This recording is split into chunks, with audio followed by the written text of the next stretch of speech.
आरती शर्मा और आप देख रहे हैं हिंदी भाषा हमारा गौरव यूट्यूब चैनल। आप सभी का स्वागत है। विषय शुरू करने से पहले कुछ पंक्तियाँ जो हैं वो यहाँ पर लिखी गई हैं, उनको हम पढ़ लेते हैं। बुलंदशहर के एक गांव में बदलू किसान रहता था। उसके 4 बेटे थे। आपस में बड़ा प्रेम था। एक दिन शहर में एक मेला लगा। वे सब लोग मेला देखने गए। वहां उन्होंने ऊंट, घोड़े, हाथी देखे, झूला झूले, कई वस्तुएं खरीदी। अपने लिए रंग बिरंगी पगड़ियां भी खरीदी। वे बहुत प्रसन्न थे। आपको सभी को पता ही है कि हमारी जो चर्चा का विषय है वह संज्ञा है। तो संज्ञा किसी भी नाम को कहते हैं। संज्ञा की परिभाषा किसी व्यक्ति, वस्तु, स्थान, भाव तथा प्राणी के नामों को कहा जाता है। देखिए, बुलंदशहर ये एक जगह का नाम है। गांव जगह है, बदलू व्यक्ति है, किसान यह भी व्यक्ति है, बेटे ये भी संज्ञा के अंतर्गत ही आते हैं, प्रेम ये भाव है, शहर जगह का नाम है, मेला जगह का नाम है, लोग ये भी व्यक्तियों में आते हैं, मेला ये भी, मेला जो कि हम पहले भी देख चुके हैं, तो मेला जगह का नाम है। ऊंट, घोड़े, हाथी ये प्राणियों के नाम हैं। कई कीट पतंगे, मनुष्य ये सब भी इसके अंतर्गत आते हैं। झूला जो कि एक वस्तु है, वस्तुएं इसको भी हम रेखांकित कर लेते हैं।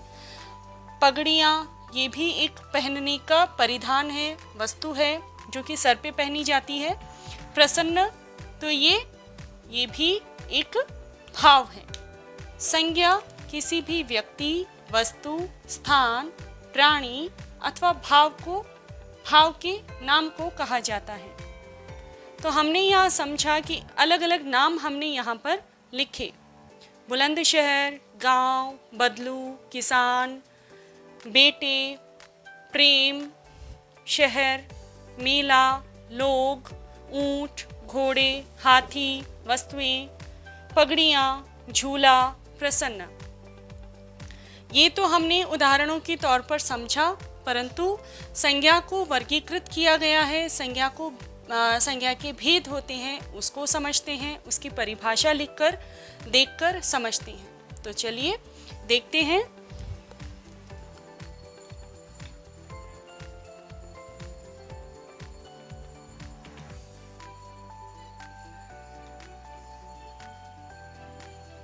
परिभाषा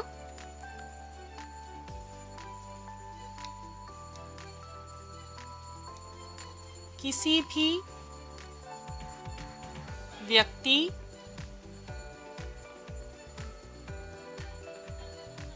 वस्तु, स्थान, प्राणी तथा भाव के नाम को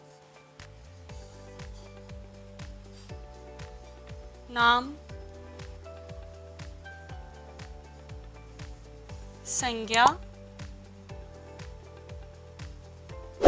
कहते हैं।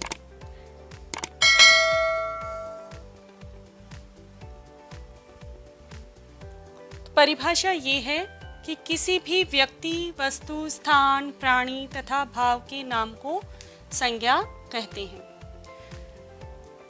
किसी भी व्यक्ति, तो व्यक्ति कोई भी हो सकता है। व्यक्तियों के नाम जैसे रमेश, सुरेश, अब्दुल,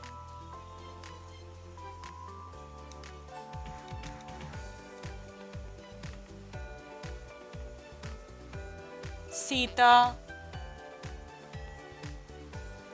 रीता, कोई भी देश भी हो सकता है, देश का नाम भी हो सकता है। इसमें उसकी चर्चा हम बाद में करेंगे। सीता, रीता, ऐसे नाम, व्यक्तियों के नाम। वस्तु, तो वस्तु कोई भी हो सकती है, मेज, पुस्तक,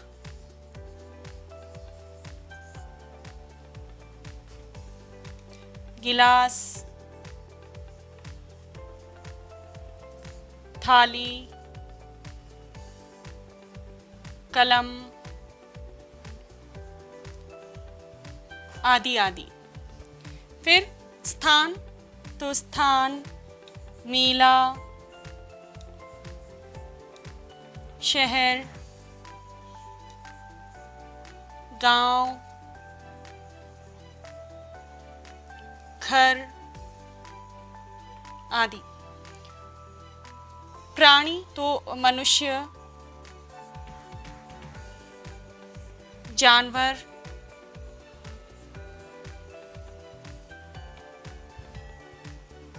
हाथी, घोड़ा, जो भी है, तो प्राणियों में सारे प्राणी आ जाते हैं। फिर भाव, तो भाव में दुख, प्रसन्नता,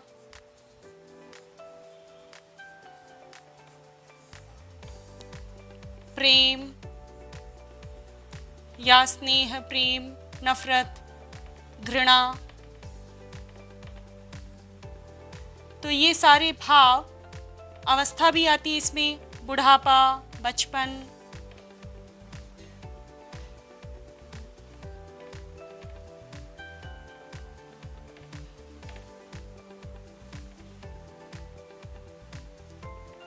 आदि। बुढ़ापा, बचपन, जवानी, तो ये सारी अवस्थाएं, ये सारे के सारे जो हैं संज्ञा के अंतर्गत आते हैं। तो संज्ञा के अनुसार, जैसे जो परिभाषा है उसके अनुसार यहाँ पर कुछ नाम लिखे गए हैं।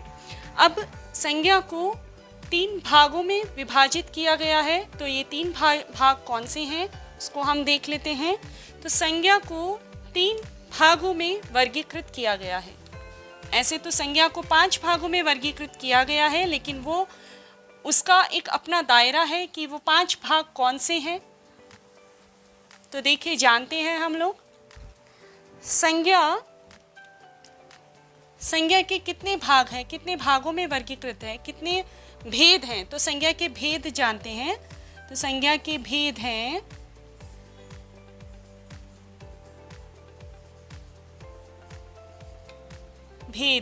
तो संज्ञा 3 प्रकार की होती है। 3 प्रकार होते हैं संज्ञा के। कौन से? एक है व्यक्तिवाचक,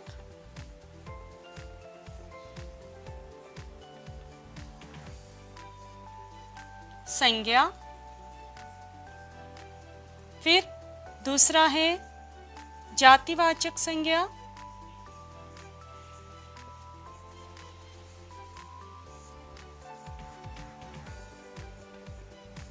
और तीसरी है भाववाचक संज्ञा।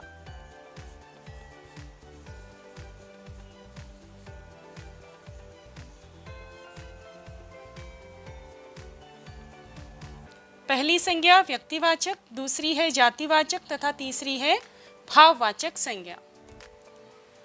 व्यक्तिवाचक संज्ञा यदि हम अंग्रेजी में कहें तो अंग्रेजी में जो नाउन होते हैं जिनके हिसाब से पहला है प्रॉपर नाउन, दूसरा कॉमन नाउन, तीसरा एब्स्ट्रैक्ट नाउन, तो उसी हिसाब से व्यक्तिवाचक संज्ञा यानी कि प्रॉपर नाउन, जातिवाचक संज्ञा यानी कि कॉमन नाउन और भाववाचक संज्ञा यानी कि एब्स्ट्रैक्ट नाउन।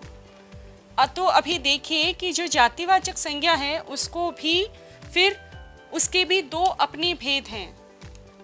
क्या? समूहवाचक संज्ञा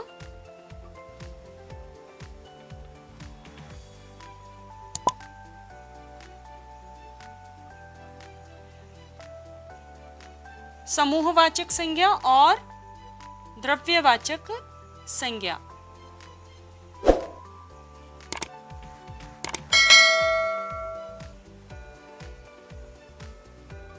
इसको साथ में भी लिखा जा सकता है, अलग अलग भी लिखा जा सकता है। द्रव्यवाचक, समूहवाचक, साथ में लिखना चाहिए तो साथ में भी लिख सकते हैं।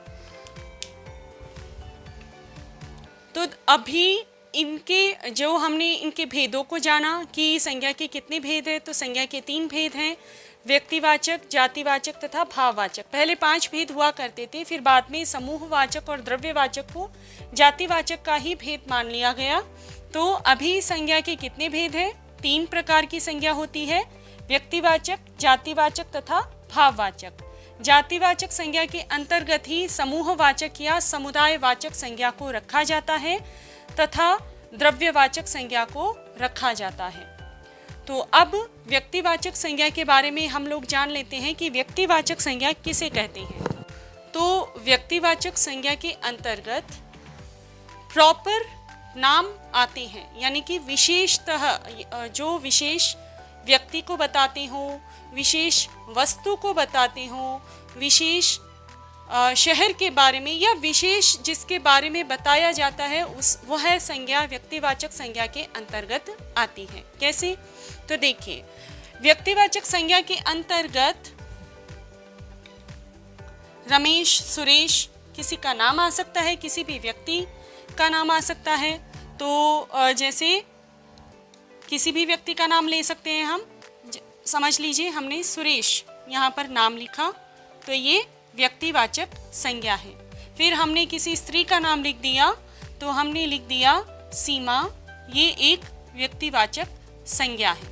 फिर हमने किसी देश का नाम लिख दिया, तो देश जो है हमारे प्यारे भारत देश को ही हम ले लेते हैं यहाँ पर, तो ये व्यक्तिवाचक संज्ञा है। अमेरिका भी हो सकता है। देश यदि आ जाता है, देश का नाम यदि आ जाता है तो वो व्यक्तिवाचक संज्ञा के अंतर्गत आएगा।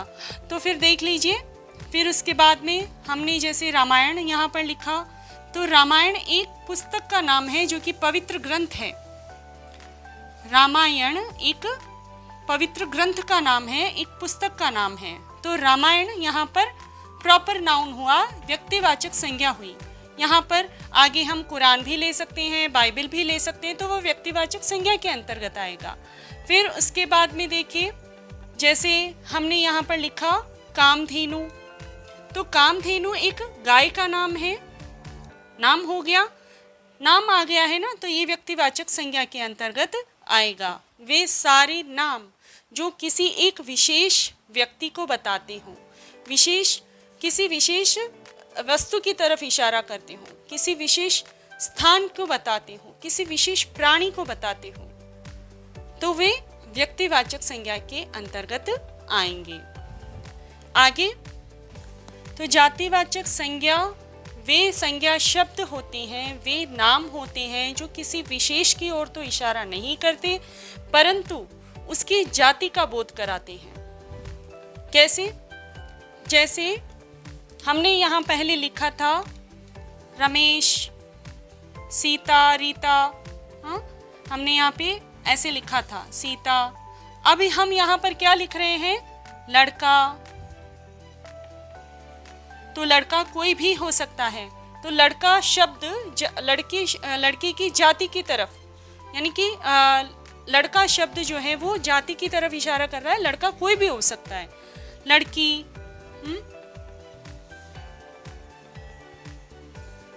जानवर, तो जानवर में कोई भी प्राणी आ सकता है, जानवर जाति का कोई भी प्राणी हो सकता है।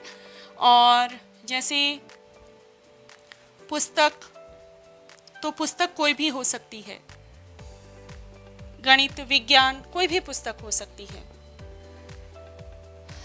और जैसे नदी, पहाड़,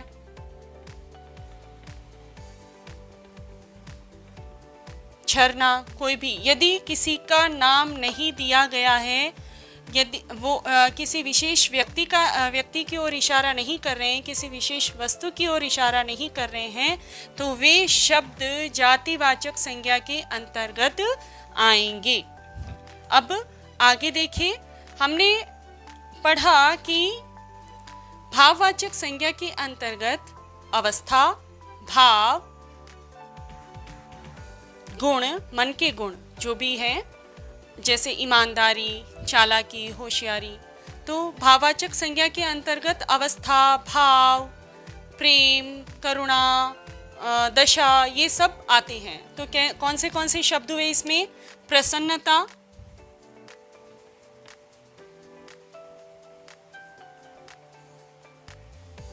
दुख,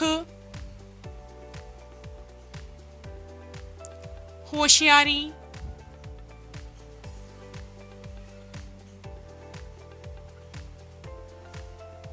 बुढ़ापा,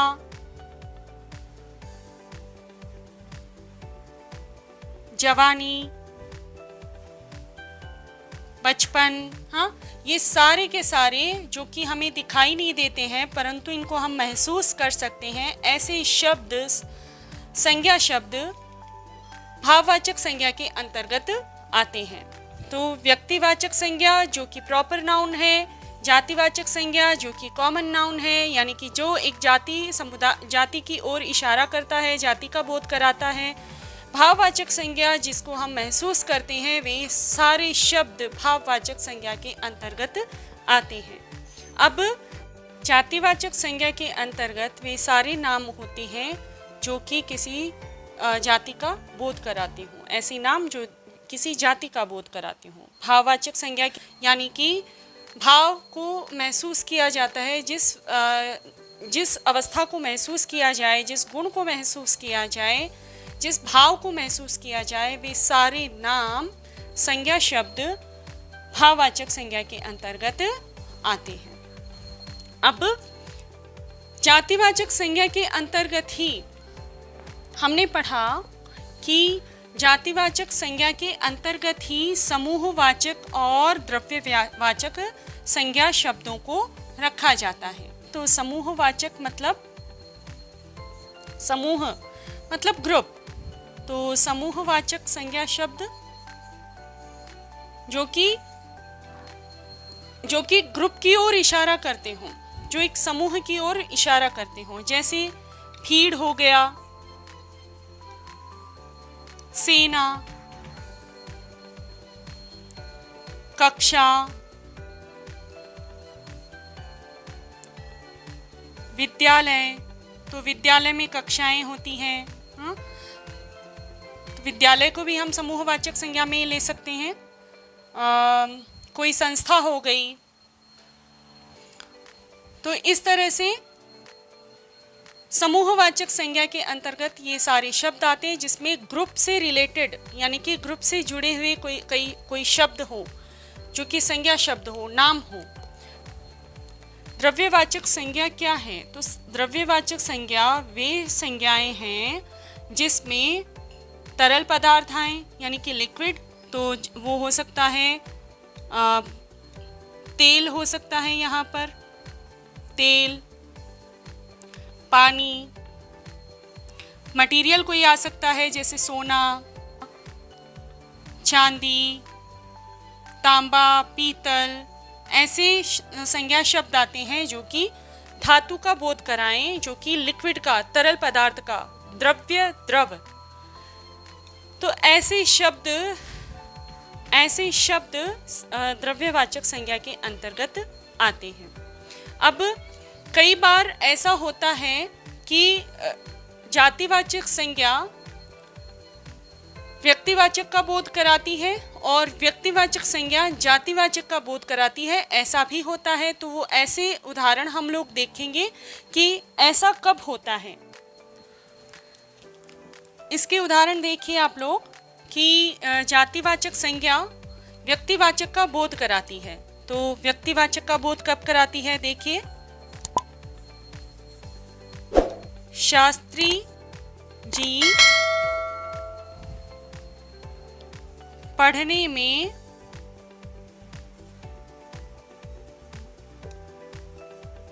बहुत होशियार थे।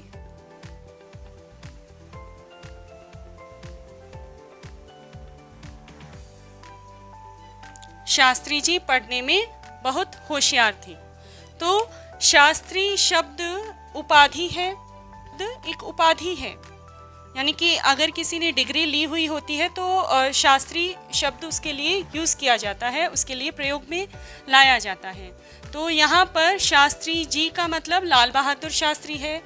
तो शास्त्री शब्द पहले अगर इसको हम ऐसे देखें तो ये जातिवाचक संज्ञा के अंतर्गत आता है, लेकिन यहाँ पर शास्त्री जी लिखा हुआ है तो इसका मतलब इशारा किसकी तरफ है? लाल बहादुर शास्त्री की तरफ, जो कि एक विशेष व्यक्ति है, यानी कि एक विशेष व्यक्ति की तरफ इशारा हो रहा है यहाँ पर कि लाल बहादुर शास्त्री जी पढ़ने में बहुत होशियार थे। इसलिए यहाँ पर इस वाक्य में शास्त्री जी शब्द व्यक्तिवाचक संज्ञा की ओर इशारा करता है। और कई जगह पर व्यक्तिवाचक संज्ञा जातिवाचक की ओर भी इशारा करती है। तो देखिए, व्यक्तिवाचक संज्ञा जातिवाचक की ओर इशारा कैसे करती है। तो ये देखिए कि आज भी देश में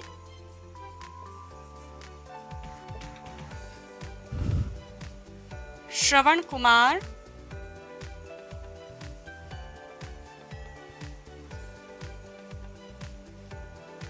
पैदा होते हैं।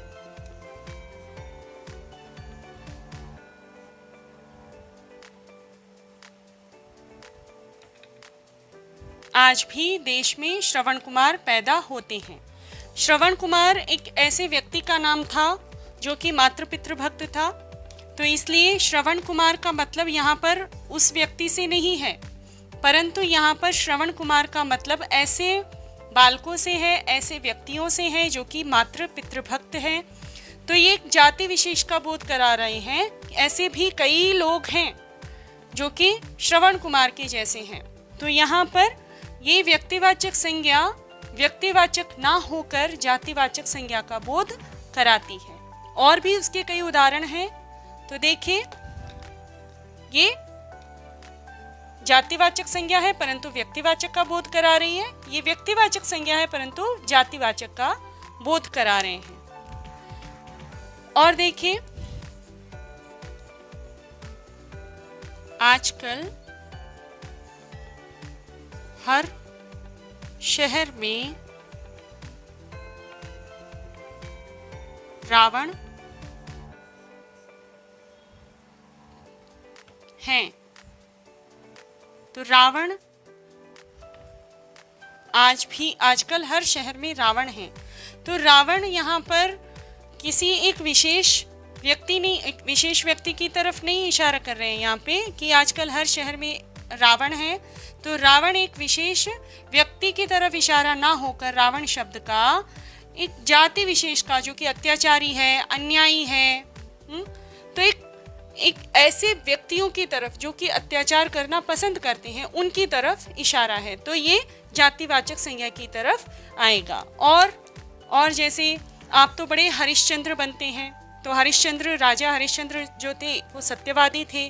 तो हरिश्चंद्र शब्द व्यक्तिवाचक ना होकर जातिवाचक आएगा। सच्चे व्यक्तियों की तरफ इशारा कर रहे हैं, आप तो बड़े हरिश्चंद्र बनते हैं। तो इस तरह से कभी कभी जातिवाचक संज्ञा व्यक्तिवाचक हो सकती है और व्यक्तिवाचक संज्ञा जातिवाचक हो सकती है।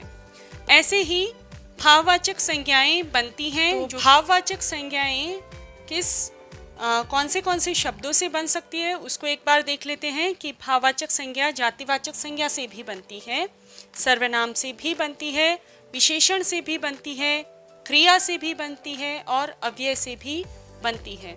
तो कौन से है वे शब्द? जैसे जातिवाचक संज्ञा, तो जातिवाचक संज्ञा है आदमी, बच्चा, गुरु, चिकित्सक, पंडित, सज्जन।